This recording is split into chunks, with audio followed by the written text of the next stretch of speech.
Salam pemirsa dimanapun Anda berada, selamat datang di program On Target. Hari ini kita akan bahas topik kekuatan sejati. Saudara pemirsa, hari ini kita akan sama-sama belajar tentang apa itu kekuatan sejati. Dalam firman-Nya Allah mengadakan suatu perbedaan besar antara orang-orang percaya yang kuat dan yang lemah. Ada beberapa cara khusus yang dapat kita pelajari untuk menentukan kekuatan seseorang atau kelemahannya. Kristus memperingatkan bahwa banyak orang akan kecewa dan berpaling dari jalan Allah. Matius 24 ayat 10 berkata, "Dan banyak orang akan murtad dan mereka akan saling menyerahkan dan saling membenci." Mengapa manusia menjadi kecewa dan berpaling dari Tuhan? Karena mereka tidak kuat. Oleh karena itu timbul pertanyaan atas hal ini. Apakah yang disebut kekuatan itu? Atau kekuatan yang seperti apa yang kita perlukan?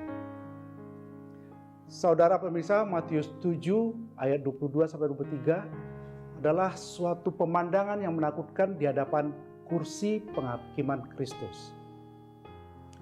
Dalam ayat ini digambarkan adanya orang yang tidak dapat masuk surga walaupun sudah banyak melakukan perkara-perkara besar bagi Allah.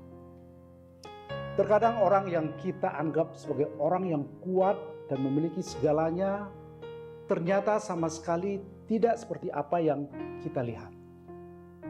Sedang ada orang yang kita khawatirkan tidak akan kuat, justru kuat. Bahkan kita mungkin akan tercengang melihat siapa yang sanggup berdiri teguh dan siapa yang tidak pada masa kini. Saudara, tidak selalu mudah untuk mengetahui seberapa dalam akar rohani seseorang tertanam. Oleh karena itu, alangkah pentingnya bagi kita untuk berakar, tertanam, diperkuat dan dikokohkan, agar kita dapat bertahan sampai akhir.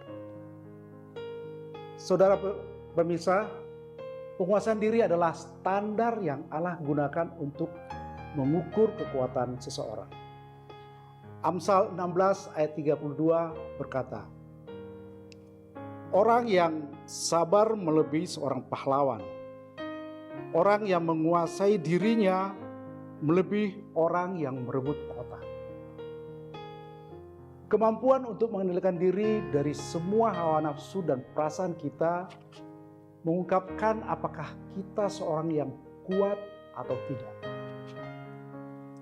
Kita tidak mungkin memerintah bangsa-bangsa tanpa terlebih dahulu mengendalikan roh kita.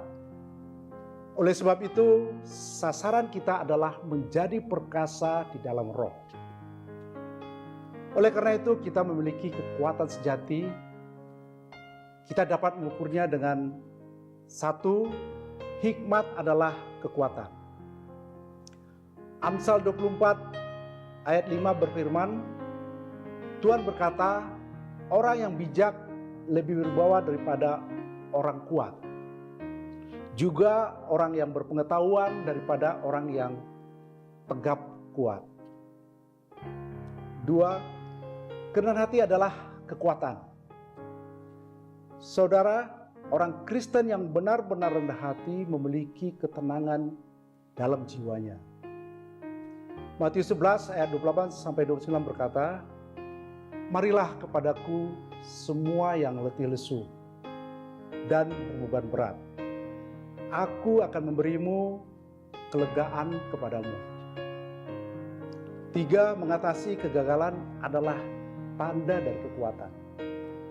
Apakah saudara siap untuk menyerah tatkala gagal atau ketika membuat sebuah kesalahan? Allah sendiri rela kelihatan gagal tergantung di kayu salib. Hanya orang kuat dapat menanggung kehinaan akibat kelihatan seperti orang yang gagal. Keempat, dapat mengatasi kritik, penolakan, penghinaan adalah sebuah kekuatan. Saudara, orang yang terlalu sensitif dan mudah tersinggung adalah orang yang sangat lemah.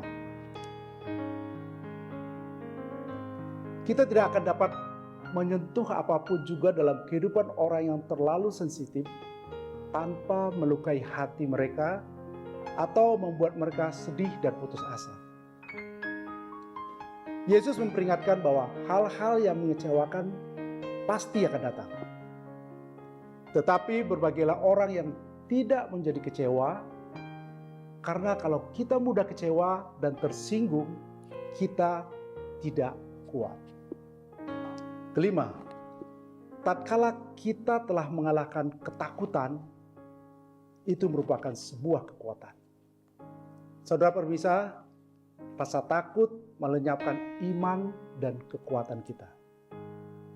Dalam Timotius 1 ayat 7, Yesus berkata, "Sebab Allah memberikan kepada kita bukan roh ketakutan, melainkan roh yang membangkitkan kekuatan, kasih, dan ketertiban."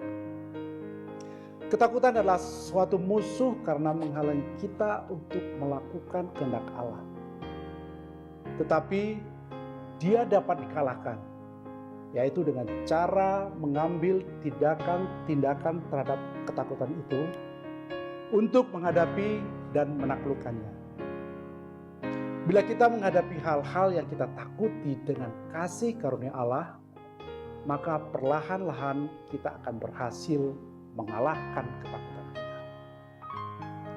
Demikianlah pokok bahasan kita hari ini. Kiranya dapat memberkati saudara pemirsa semua. Kita akan kembali dalam penayangan program On Target berikutnya untuk waktu dan jam yang sama. Salam, Tuhan Yesus memberkati.